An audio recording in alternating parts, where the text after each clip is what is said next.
अब हमने blogger.com का इंटरफेस भी देख लिया और ये भी देख लिया कि ब्लॉग बनता किस तरीके से है।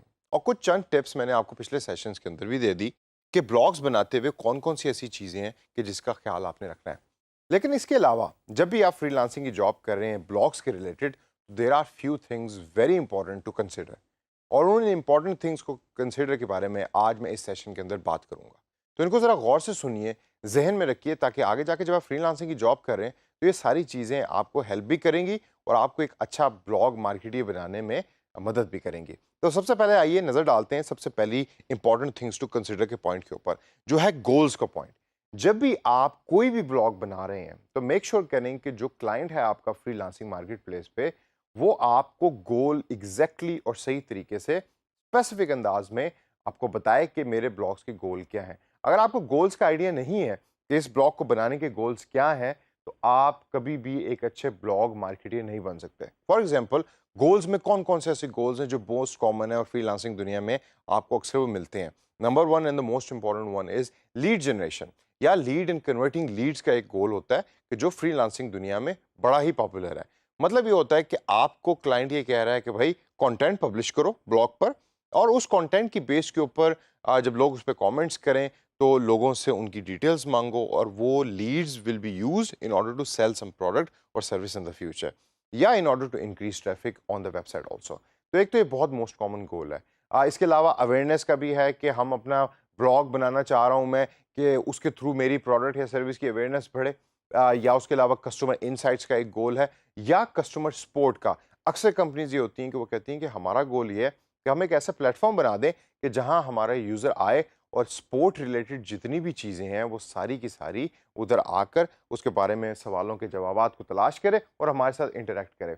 और कस्टमर इनसाइट्स के अंदर भी ये होता है कि कंपनी आपको कहती है कि भाई हमारा गोल है कि हमने जो हमारे कस्टमर डिस्कशन कर रहे हैं उनके बारे में मज़ीद जानना है कि कस्टमर किस तरीके से डिस्कशन करते हैं और डिस्कशन में कौन-कौन सी बातें वो आपस में डिस्कस कर रहे हैं। तो ये 4 गोल्स ऐसे हैं कि जो मोस्ट कॉमन है फ्रीलांसिंग दुनिया के अंदर। तो क्लाइंट से स्पेसिफिकली पूछिए कि भाई आपके ब्लॉग का गोल है क्या? ये आपको मदद करेगा एक अच्छा ब्लॉग मार्केटर बनने में। Second most important thing, what does the audience want? ये आपने देखना है, रिसर्च करना है, रीड करें, लोगों से बात करें ब्लॉग पर और देखिए कि ऑडियंस क्या चाहती है। मतलब क्या पढ़ना चाहती है, कितने बजे पढ़ना चाहती है, पढ़ना चाहती भी है या नहीं चाहती। हो सकता है कि आपकी जो ऑडियंस है ब्लॉग की, वो कुछ पढ़ना नहीं चाह रहे, वो सिर्फ देखना चाह रहे हैं। तो probably the pictures is actually the right way in order to write a blog post. This way I say what does the audience want is the second most important thing to consider. The third most important thing, scope of the blog. जी हाँ, आपने ये देखना है कि blogs जो आप बना रहे हैं उनका मेन स्कोप क्या है। कितनी दूर तक या क्या आपका ब्लॉग करता है। हम ब्लॉग के ऊपर करंट अफेयर्स के मामलात को डिस्कस करेंगे या हम ब्लॉग के ऊपर हिस्ट्री के मामलात को डिस्कस करेंगे। हम फॉर एग्जांपल ब्लॉग के ऊपर स्पोर्ट्स की डिस्कशन करेंगे। अच्छा, क्या स्पोर्ट्स की करनी है या क्रिकेट की करनी है? अगर क्रिकेट की करनी है तो क्या खाली क्रिकेट बैटिंग की करनी है, क्रिकेट बॉलिंग की करनी है या फील्डिंग की करनी है?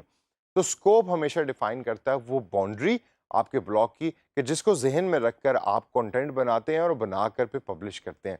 अगर आपके ब्लॉग का स्कोप ठीक नहीं है और आपने उसको सही तरीके से डिफाइन नहीं किया हुआ, यानी कि बाउंड्री डिफाइन नहीं की हुई, तो आप कभी भी एक अच्छा रीडेबल कंटेंट ना पब्लिश कर सकते हैं और ना बना सकते हैं। जब रीडेबल कंटेंट पब्लिश नहीं होगा, बनेगा नहीं, तो ज़ाहिर-सी बात है आपकी रीडरशिप भी नहीं बढ़ेगी और जितने आपके ऑब्जेक्टिव्स और गोल्स आपने अपने ज़हन में रखे हुए हैं, वो भी कभी अचीव नहीं हो सकेंगे। इससे अगला पॉइंट है कि आप अपने ब्लॉग्स के रिलेटेड जो रूल्स हैं, उनको डिफाइन करें और क्लाइंट के साथ डिस्कस करें।